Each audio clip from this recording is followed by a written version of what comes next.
오늘 저는 잠언 17장 10절에서부터 17절의 말씀을 가지고 명철한 삶이라는 제목을 통하여 하나님의 말씀을 증거하고자 합니다. 현대 사회에서 사람들은 이전에 누리지 못했던 모든 것을 누리고 사는 시대가 되었습니다. 과거 중세시대나 왕이 있었던 시대보다 현대인들은 개개인이 더 많은 것을 누리고 살고 있습니다. 조선시대 때에는 냉장고가 없었다고 합니다. 그래서 겨울에 한강에 얼음을 채취했다가 땅속의 저장고에 넣어 두었습니다. 그리고 더운 여름에 그 얼음을 꺼내서 먹었다고 합니다. 그래서 그 얼음 창고를 바로 뭐라고 하냐면 서빙고라고 했고, 그리고 서쪽에 있는 빙고는 서빙고고 동쪽에 있는 빙고는 동빙고입니다. 그래서 그 얼음 창고를 바로 지명의 이름을 넣었습니다. 그것이 바로 조선시대의 얼음 창고였습니다. 그런데 현대사회에서는 집안마다 다 냉장고가 있고, 그래서 자기가 얼음을 꺼내 먹고 싶으면 시도 때도 없이 얼음을 꺼내서 먹을 수 있는 시대가 되었습니다. 그러니 조선시대 때 귀족이나 왕보다도 더 누리고 사는 삶을 살고 있습니다. 그리고 아이스크림도 먹고 싶을 때 먹을 수 있는 시대가 되었습니다. 그리고 과거에는 하늘을 나는 사람이 없었지만 이제는 비행기가 있어 어디든 날아서 빠른 시간 내에 도착할 수가 있습니다.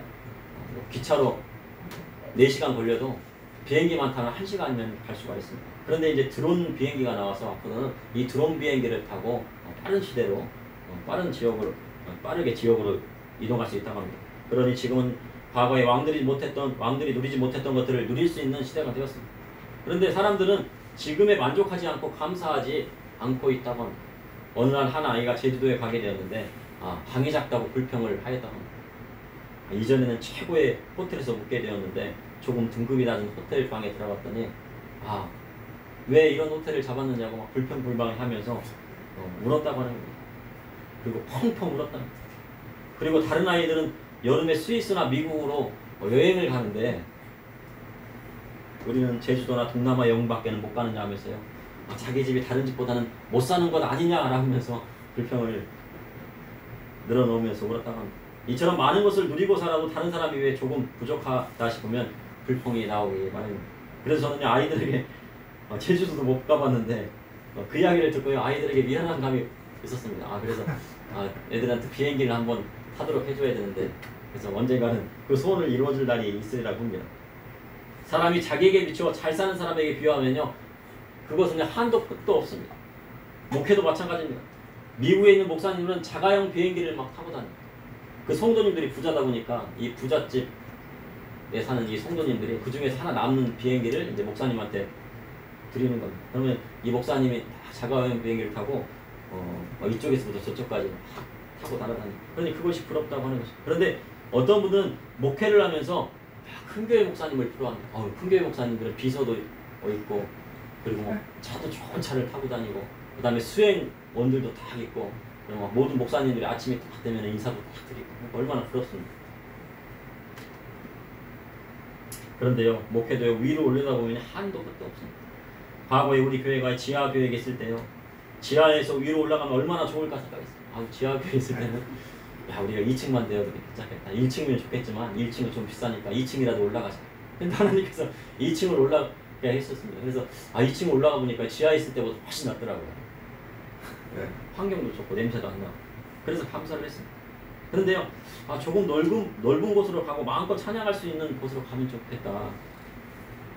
지위를 돌아보니까요, 근데 이곳만큼 좋은 곳이 없어요. 지금도 월세가 많이 올라가지고 제가 보니까 어디 갈 데가 없더라고요. 그래서 하나님, 이것도 좋습니다. 하나님, 이것에서 찬양도 열심히 할 수 있도록 인도해 주세요. 어린아이들도 마찬가지입니다. 주위 아이들을 비교하면 한도 끝도 없이 감사가 안 나옵니다. 장난감도 저렴한 것을 사다 놀면은요, 그 작은 것에도 감사하게 됩니다. 값싼 것에도 감사하는데, 그러다가 좋은 장난감 있는 가게를 가면요, 눈이 막 높아져요. 그래갖고 저 비싼 장난감 좀 사고 싶은 마음이 딱 듭니다. 그러면서 어떻게요? 싸고 값싼 장난감은요, 눈에 안 들어와요. 그럴 때가 있어요. 이처럼 아이들도 자기의 처지보다 좀 약간 높은 환경을 보게 되면요, 감사가 안 나와요. 그런데 자기의 처지보다 어려운 사람들을 보게 되면 또 감사가 나오는 것입니다.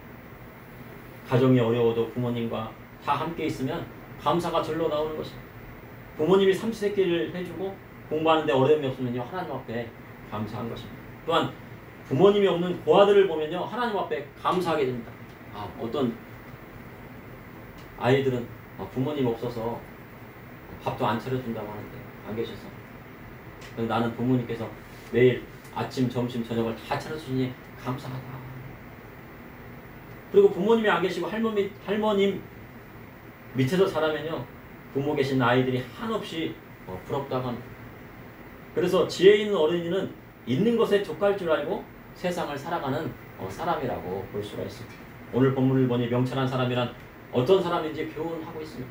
이를 통해 이 시대를 살아가는 저와 우리 성도님들에게 하시는 하나님의 말씀은 무엇인지 여러분과 함께 나누고자 합니다. 첫째, 명철한 자는 하나님 말씀을 마음에 새깁니다. 잠언 17장 10절에 한마디 말로 총명한 자에게 충고하는 것이 매 100대로 미련한 자를 때리는 것보다 더 깊이 박히느니라 하셨습니다. 명철한 자는 하나님의 말씀을 마음에 새기고 그 말씀대로 나아가는 사람이라 할 수 있습니다. 다윗이 밧세바 사건에서 나단 선지자를 통하여서 하나님의 충고의 말씀을 딱 들었습니다. 그 말씀이 어디 박혔습니까? 다윗의 심령에 박혔어요. 내가 잘못했구나. 그리고 금식하고 회개하고 다시는 그러한 죄를 죽을 때까지 짓지 않았어요.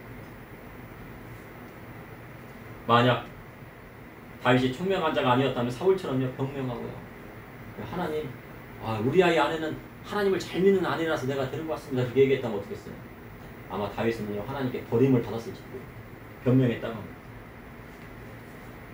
그러나 다윗은 그 마음이 하나님 앞에 통책하고 자기의 잘못을 받아들이는 사람이었습니다. 성도도 마찬가지입니다. 하나님 앞에 범죄한 일이 있다면 성령님께서 깨닫게 하시는 때가 있습니다. 그래야 할 때요 그것을 그 자리에서 바로 회개해야 됩니다. 그러면 총명한 사람은 성령님이 하시는 충고의 말씀을 듣게 되는 것입니다. 그런데 성경에는 이러한 충고의 말 한마디가 미련한 자 매 100대를 때리는 것보다 더 깊이 박힌다고 말씀하셨습니다. 매 100대는요 조선시대에 곤장 100대가 있었습니다. 골기짝을 때리는데 많은 그런 몽둥이입니다. 몽둥이에다 거기다 이렇게 널치하는 곤장 100대를 때리면은요 99대를 맞고 100대 때리면 이 엉덩이 뼈가 으스러진다고 합니다. 그러니까 사람이 이제 그걸 맞고서나 장독 곤장을 맞고 이 장독에 걸려갖고 이제 죽는 겁니다. 근데 그렇게 맞으면요 자기가 잘못한 것이요 다 마음속에 다 박히는 겁니다.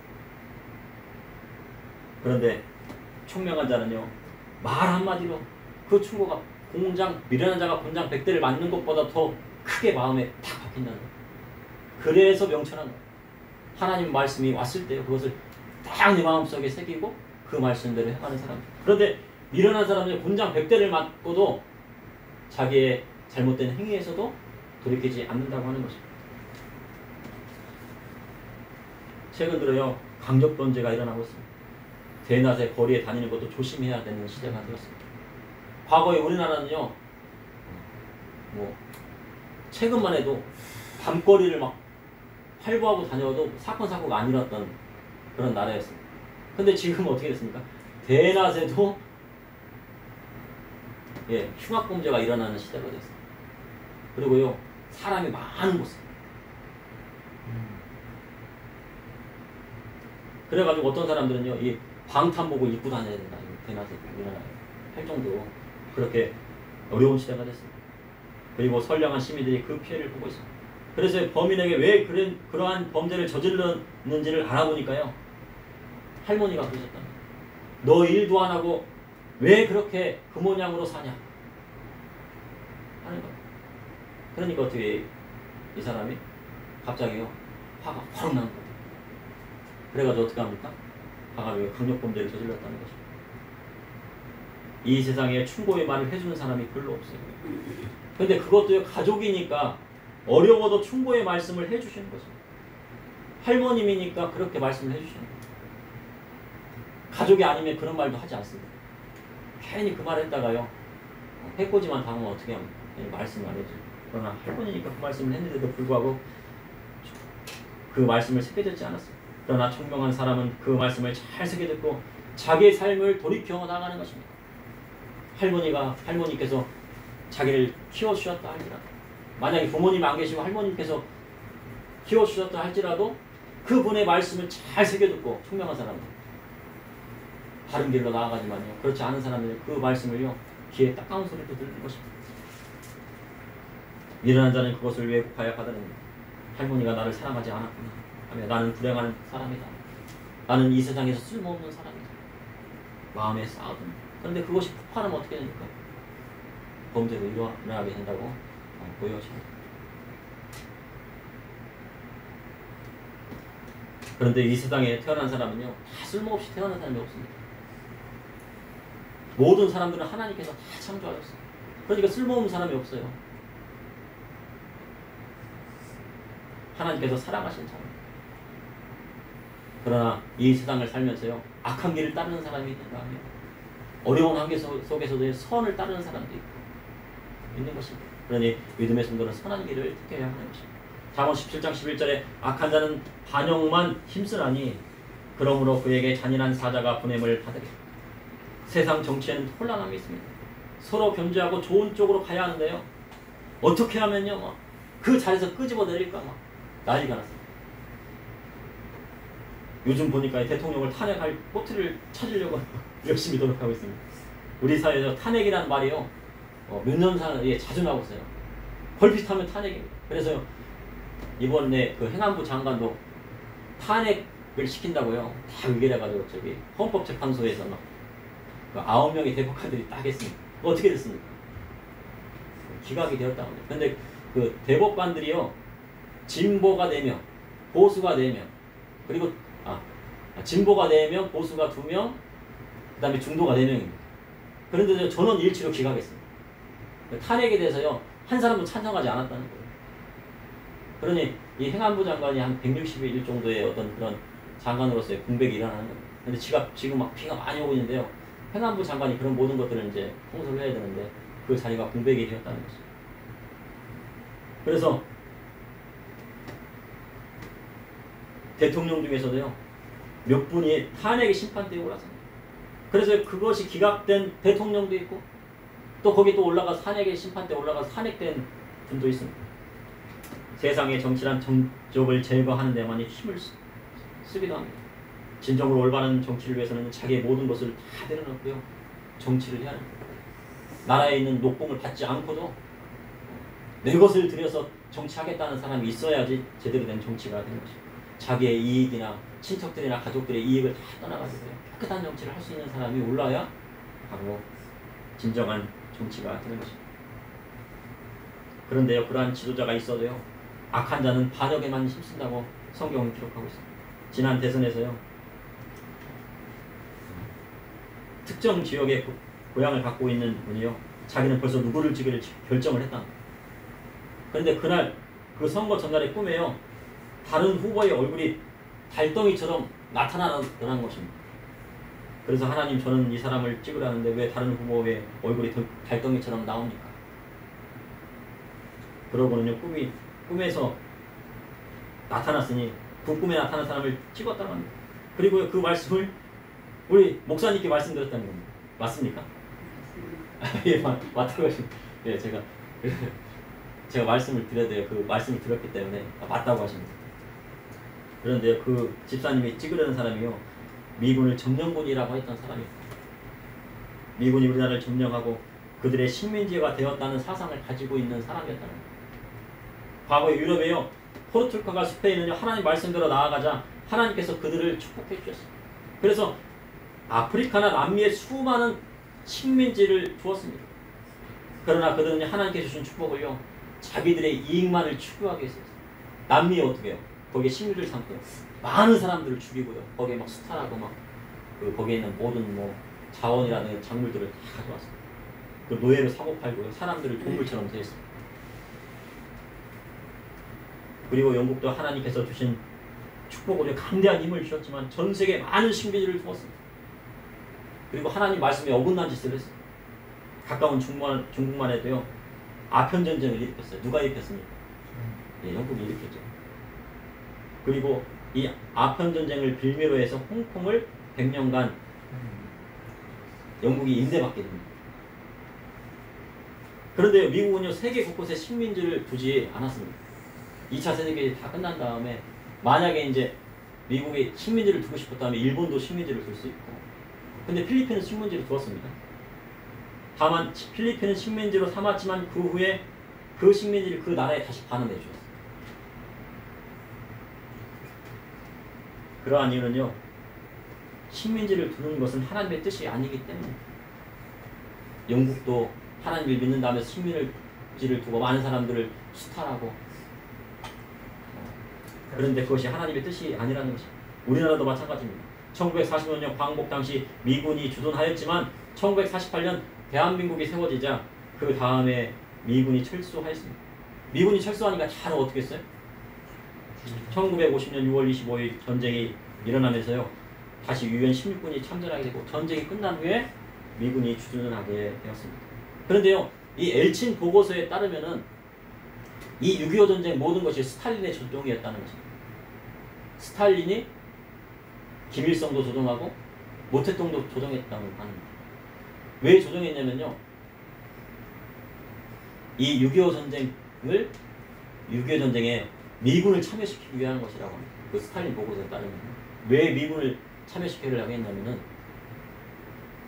그래서 서울을 딱 점령한 다음에요. 여기서 사흘 동안, 3일 동안 머물렀습니다. 만약에 이제 북한군이 공산군들이 막 낙동강까지 쫙 내려갔다 보면 우리나라는 공산국가가 되었다고 부릅니다. 그런데 3일간 머물렀어요. 누가 지시를 안 들었어요? 예, 스탈린. 야, 미군이 올 때까지 기다려. 모태동 아직 미군이 올 때까지 기다려. 그러니까 3일 동안 머물고요. 바로 내려갔으면 끝났는데 그것도 전국을 돌면서 이제 끝났다. 그리고 야, 중공 그때는 중공이 이제 참여해. 안 돼. 전쟁 지금 더 끌어야 돼. 더 끌어서 스탈린이 얻은 게 무엇입니까? 바로요.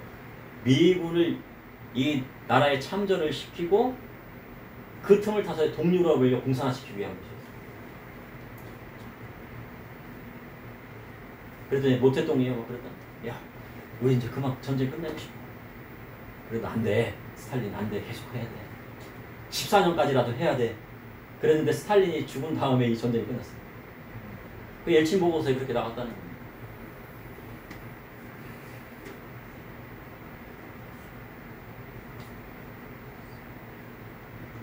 1950년 6월 25일 전쟁이 일어나면서 다시 유엔 16개국이 참전하고 전쟁이 끝이 난 후에 미군이 주둔하게 됩니다. 미군이 주둔해 있다고 미군을 점령군이라고 하면요. 일본에도요. 미군이 주둔해 있으니 일본도 미국의 식민지라고 해야 됩니다. 근데 일본은요. 차라리 아유 감사합니다. 그러면 왜 감사하냐고 하면요. 자기들이 쓸 국방비를 미군이 다 써줘요. 그러니까 우리는 그냥 그것을 막 다 경제에다가 막 다 쏟아부으니까 고맙죠. 그런데 악한 생각을 가진 사람들은요. 선한 목적으로 우리를 돕고 있는 사람들을 쫓아내고요. 연방제 통일을 주장하는 사람들이 있습니다. 북한도 나라로 인정하고 우리나라도 나라로 인정했고요. 같이 살자고 어때요? 그리고 그 다음은 뭐예요? 그 다음 미군이 나가겠죠. 그러면 어떻게 됩니까? 우리가 어느 나라가 핵을 가지고 있지 않는 이상은요. 적화통이 되게 뻔하기 때문에. 그러니 믿음의 성도는 정신을 똑바로 차려요. 왜요?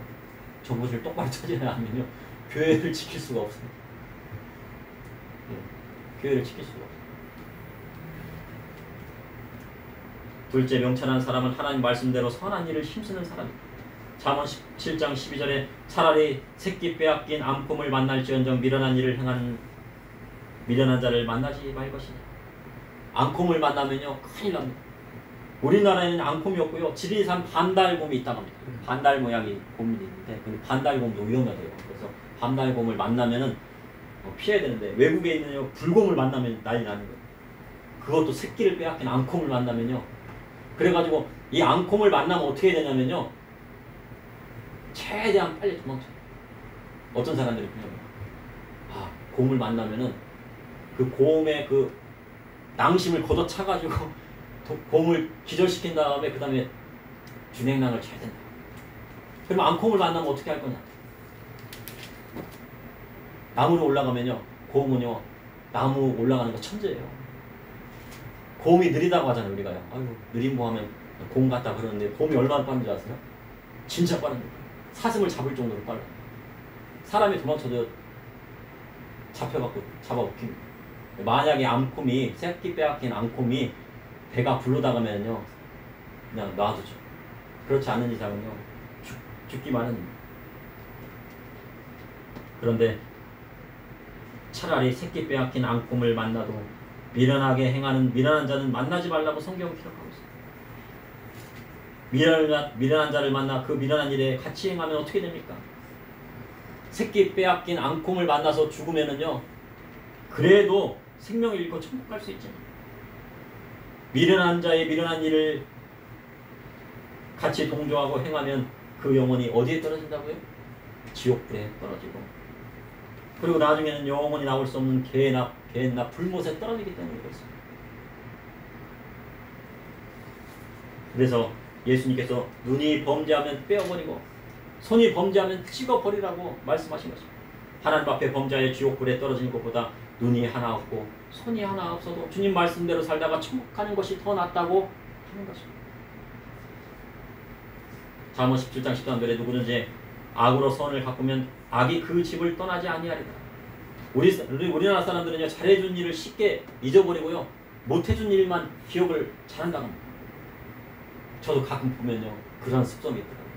잘해준 거는 생각을 안 하고 그 순간 그 잘해준 거 99가지가 있는데요, 딱 한 가지 잘못하면 그것 때문에 그 사람과 막 등을 지려고 하는 그런 속성이 있어요. 아, 그래서 이 못된 속성을 버려야 되겠다.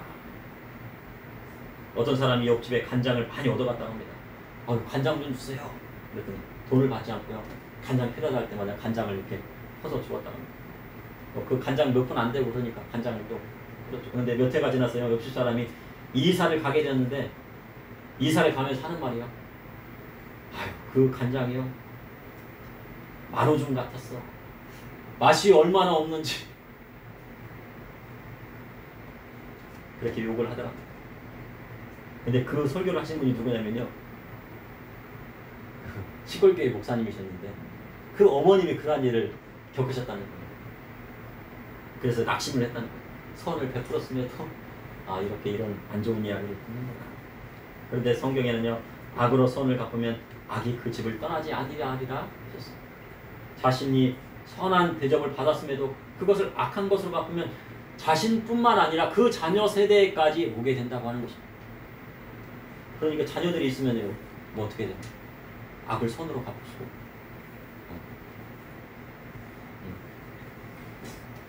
선을 악으로 갚을 수가 없죠. 그렇죠? 악한 것이 있어서 선한 것으로 갚으려고 하는 거죠. 왜요? 하나님을 믿기 때문에 그렇죠. 내가 다른 사람한테 대접받으려고 하는 게 아니라 하나님 말씀이 그렇기 때문에 그것을 지키게 된 것입니다.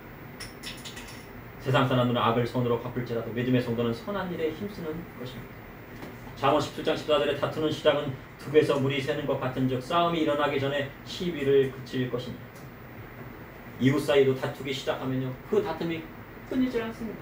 그래서 서로 이해하고 넘어가는 것이었습니다. 큰 댐이 무너지는 것은요, 작은 구멍에서부터 시작돼요. 그런데요, 이 생지라는 녀석이요, 구멍을 탁 뚫어놔요. 그러다가 비가 많이 오면 어떻게 해요? 이 뚝에 구멍이 탁 나 있는데 거기 넘치게 되면 그 작은 구멍이 커지면서 나중에 뚝이 무너집니다. 논뚝도 마찬가지입니다. 논두렁에 가면요, 논에요, 우엉이라고 하는요, 그런 뱀장어가 삽니다. 그리고 우엉이 이렇게 그 논두렁을 다 뚫어놓으면요, 밤새도 거기에 물이 빠져가고 물 아무리 대놔도요, 밤새 빠져요. 그래갖고요, 매일 저녁마다 돌면서 그 우엉이 뚫어놓은 그 길을 막아야 돼요. 근데 요즘은 이제 농약을 놔서 그 우엉이 아니라 웅어를 다 죽인다고 합니다. 웅어는요, 미꾸라지보다 조금 큽니다. 이처럼 다투는 것은 시비가 있기 전에 미리 차단해야 돼요. 웅어가 뚫어놓은 그 물구멍은 큰 물이 오기 전에, 비가 오기 전에 미리 막아놔야 돼요. 그래야 뚝이 안 무너집니다. 이처럼 다투는 것은 시비가 있기 전에 미리 차단해야 돼요. 저는 아이들이 어릴 때요, 이사를 가게 되는데 옆집에 혼자 사는 아저씨가 있어요. 그런데 아이들이 시끄럽다고요, 제가 저기 쓰레기 버리다 갔다 왔는데 그냥 문 앞에서 어슬렁거리는 거예요. 그냥 어슬렁거리면 되는데 팬티 하나만 입고요, 온몸에는 문신을 막 하고 있어요. 그래서 제가 가서 당신 뭐예요? 이렇게 남의 집 와서 팬티만 입고 문신만 입고 하면 어떻게 되냐 그러니까 화를 냈다면 어떻게 했습니까? 그 뒤부터 이제 전쟁인 거죠. 싸움이 나기 시작하면서 제가 만약 경찰에 신고할 수 있으면 그 사람이 잡혀 들어갈 수도 있어요. 아무튼 그 경범죄로 막 들어가겠죠. 그렇지만 그부터 싸움이 시작된 거예요. 근데 제가 아유 안녕하세요. 이렇게 아유 추운데 이렇게 오셨네요. 그랬어요. 아이고 집에 사시가 추운데 이렇게 오셨습니까? 아유 애들이 많이 떠들죠. 애들이 저기 뭐 목욕한다고 지금 난리가 났나 봐요. 죄송합니다. 옆집에서 있는데 제가 좀 주의를 시키고 올게요. 그랬더니 이 사람이 깜짝 놀란 거예요. 제가 막 혼낼 줄 알았는데 그렇게 지금 줄 알았는데 그러니까 어떻게 해요? 지금 이사해서 그렇지만 이제 이야기를 할 수 있지만 그 사람이 아유 그래요. 아이고 예 아니에요. 그러더니 쏙 들어가더라고요. 그 뒤부터는요 다시는 그러지 않아요.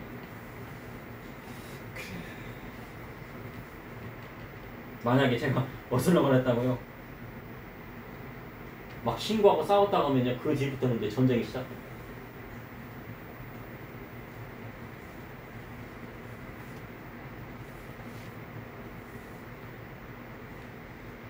잠언 17장에 악인을 위롭다 하고 의인을 악하다 하는 이 두 사람은 다 여호와께서 미움을 받느니라. 악한 일을 하지 않지만요 악한 사람을 지지하고 따르면 그 사람은 하나님 앞에 미움을 받는다고 말씀하고 있어요. 나는 악한 일을 안 했어요. 그렇지만 그 악한 자를 지지했어요. 그런데 하나님께서 그를 미워하세요. 의인의 일을 하고 있어요. 그런데 하나님께서 그 사람을 의인으로 생각하는데 그 의인이 잘못되고 내가 비판을 했어요. 그럼 하나님께 미움을 받는 것입니다. 우크라이나를 침공한 푸틴이 옳다고 하면 그 사람은 다시 생각해봐요. 우리나라가요 우크라이나를 지지하는 것보다는 어떻게 보면 러시아를 지지해야지요. 러시아는 천연가스도 있고 막 자원도 많고 그렇잖아요. 크잖아 나라가. 만약에 거기에 수출을 한다고 해서 러시아에 수출하는 게 아니겠습니까? 우크라이나에 나 수출하는 게. 당연히 러시아에 수출하는 게 낫죠. 그렇지만요 러시아가 지금 악한 일을 하고 있잖아요. 그렇죠? 많은 민간인을 학살하고 죽이고 전쟁을 일으키고 그렇습니다. 그리고 세계 사람들이요 다 등을 돌려요. 러시아를 등을 돌리고 있어요. 그런데 푸틴이 옳다고 하면 되겠습니까? 안 되겠죠. 그리고 우리나라가 중국하고 친하면은요 수출도 많이 하고 거기는 뭐 13억 그렇다잖아요. 그죠? 그러니까 수출도 많이 하고 할 수가 있어요. 과거에는 우리나라가 25%를 경제의 25%를 차지하는 것이 중국이라고 했습니다. 근데 중국이 지금 현재 어떻게 합니까? 기독교인들을 핍박하고 믿는 자들을 핍박하고 특히 티베트라든가 신장 우이구르예요. 그 사람들의 인권을 무시하고 그 사람들을 죽이고 막 그럽니다. 그런데도 그들과 함께 짝을 이루겠다고 하면 안 됩니다. 악한 것은 악하다 하고 만약에 이익이 없다고 할지라도 지금은 어렵다 할지라도 하나님께서 원하시는 뜻으로 가야 한다고 저는 보여집니다. 근데 성경은요 그렇게 말씀하고 있는 거죠. 그런데요 그러한 것에 손을 잡고 나아가야 한다고 하는 정치인들도 있어요. 근데 그런 것들은 잘못되었다고 이야기할 수 있어요. 악인을 위롭다고 의인을 악하다 하면요 악을 직접 저지르는 것은 아니지만 하나님께서 그들을 미워하시고 결국 멸망을 당한다고 하는 것입니다. 근데 만약에 중국이 이제 선한 일을 하고 기독교인들을 막 해주고 또 교회도 세우게 해주고 성경도 유통할 수 있도록 해주고 하나님 말씀대로 할 수 있도록 해준다고 하면 그들과의 손을 잡을 수가 있어요. 그런데 지금요 중국에는 한 1억 명 이상, 2억 명 이상의 기독교인이 있다고 합니다. 근데 제 생각으로는요 몇 년 안으로 이 중국이 자유민주주의 국가가 될 수도 있겠다는 생각이 들어요. 근데 그때서는 이제 우리가 손을 잡고 협력할 수 있는 거죠. 셋째, 명철한 자는 하나님 말씀 따라 지혜로 사는 자입니다. 잠언 10장 16절에 미련한 자는 무지하거늘 손에 값을 가지고 지혜를 사려 함은 어찌입니까? 미련한 자는 손에 값을 가지고 지혜를 사려 합니다. 사람이 지혜가 있어야 인생을 계획대로 성공적인 삶을 살 수 있기 때문에 지혜를 얻으려면 어떻게 해야 됩니까? 값을 치러야 돼요. 아이들 공부시키고 싶죠? 그럼 어떻게 해야 돼요? 값을 치러야 돼요. 내 돈을 들여가지고 학원도 보내고요. 선생님도 모셔와가지고 선생님도 통해서 가르쳐야 돼요. 돈 쓰는 것을 아깝게 하면 어떻게 해요? 그건 자식을 살아가지 않는 거예요. 돈을 써야 됩니다. 그래서 지혜로운 여인을 얻는 것은 진주를 얻는 것보다 낫다고 성경은 기록하고 있는 거죠. 현재 우리나라의 교육이요 바닥에 떨어졌다고요. 그것도요 조금 떨어진 게 아니고요 밑바닥을 쳤대요. 사람들이 교육해가지고요 밑바닥을 쳤대요. 이번 사건을 통해서 우리나라의 교육은 끝이 났다. 한탄한다. 근데 그걸 누가 얘기하는 거예요? 교육자들이 그런 얘기를 하고 있어요. 일반 국민들이 얘기하는 게 아니고 교육자들이 우리 한국에 있는 교육은 끝이 났대요. 교육 정책에 대한 문제뿐만 아니라 교육계 전체의 총체적인 문제. 급기야 선생님들이 아이들을 교육하기 어렵다고요. 데모를 하겠다. 밖에 나가서 으쌰으쌰 안 하겠다. 아이들 못 가르치겠다. 힘들다. 이제는 선생님으로 가르치는 교사가 아니라 감정 노동자라고 할 정도로 교권이 추락했습니다. 교실에 자는 아이를 깨웠는데요. 학생을 흔드는 과정에서요. 야 일어나 그랬더니 막 전화를 해갖고 경찰이 저 성추행 당했어요. 만졌다고. 그런 일이 일어난다는 거예요.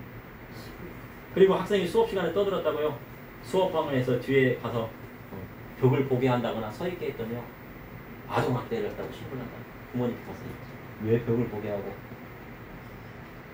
그러니 교사가 학생을 지도할 수 없는 때가 되었습니다.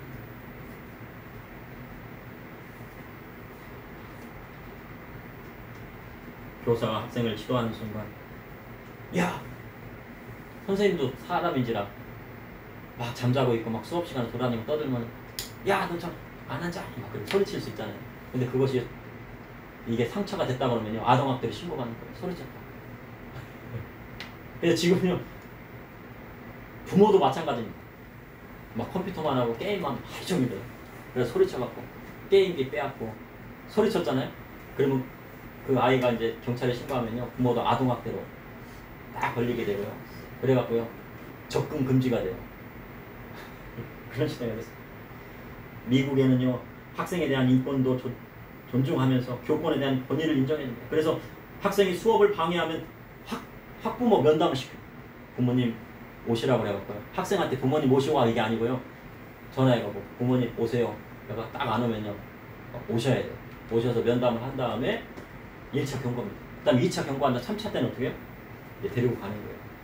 이제 부모님께서 전학을 시키거나 아니면 집에서 이제 홈스쿨링을 하거나 그래요. 그리고 결석한 사람은 결석계를 내고 정당하지 않으면요. 그에 합당한 벌을 내린다. 야 저기 1m 구덩이를 파. 내가 구덩이를 막 판 다음에 다시 맺고 그게 벌입니다. 그런데 우리나라 선생님들은요. 아무것도 할 수 없다고요. 지금 한다고. 교육을 하려고 해도요. 아무것도 할 수 없다. 신고당할까. 근데 정당한 선생님의 권위의 훈계나 부모님의 훈계에 대해서요. 신고하고 고발하면 어떻게 되는 거예요? 성경에 가문일당 같은 거예요. 진짜로요. 아동학대하는 거는 진짜 일부분입니다. 보통 부모님들은요. 자식이 잘 되기 위해서 훈계하고 혼내고 가리킵니다.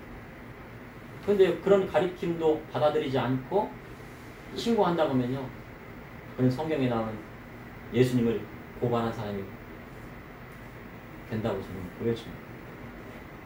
최근에 학생이 수업 시간에 라면을 먹고 수차례 하지 말라고 하는데요. 그 영상을 찍어서요. 먹방이라고 이제 올려놔요. 그래서 출석 정지 10일로 끝났다는 거예요. 이러한 것은 과도한 학생 인권 조례의 폐단이라고 할 수 있습니다. 그러한 피해를 누가 봅니까? 선량한 학생이 보고 정말 진정한 스승이 되고자 하는 선생님들이 피해를 보는 거예요.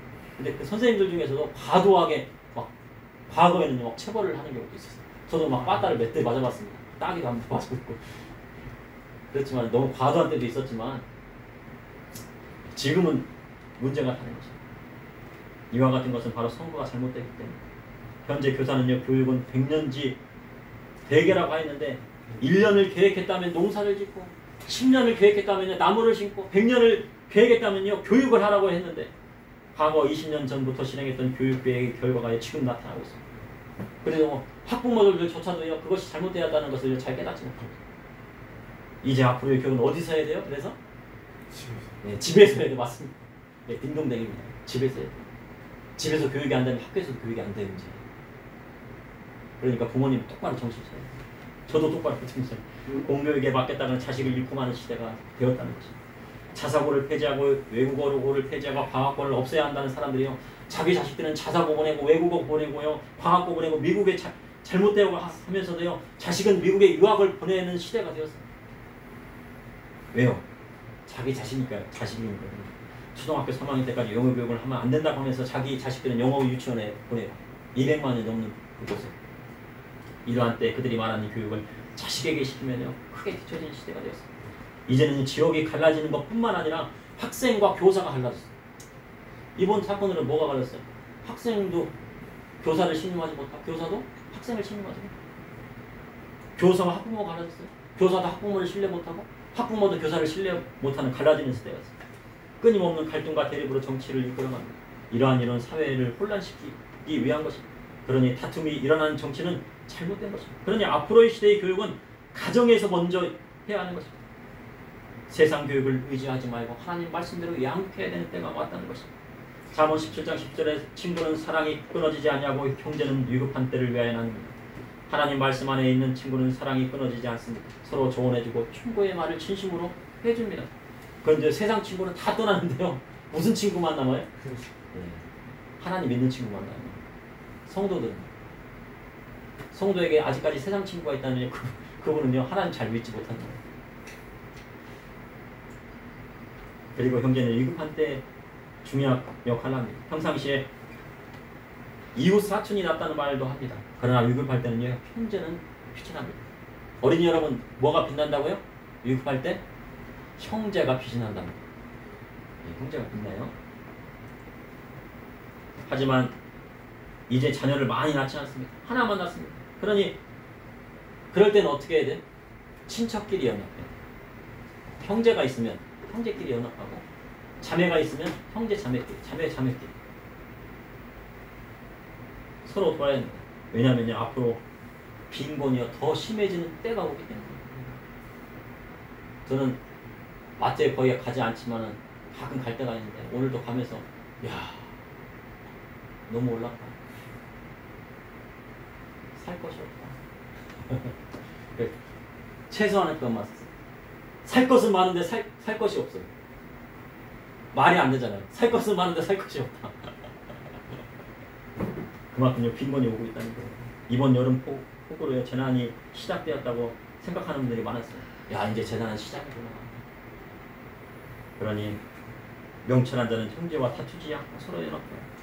그리스도의 말씀대로 이 땅에서 하나님 나라를 이루어 사는 것입니다.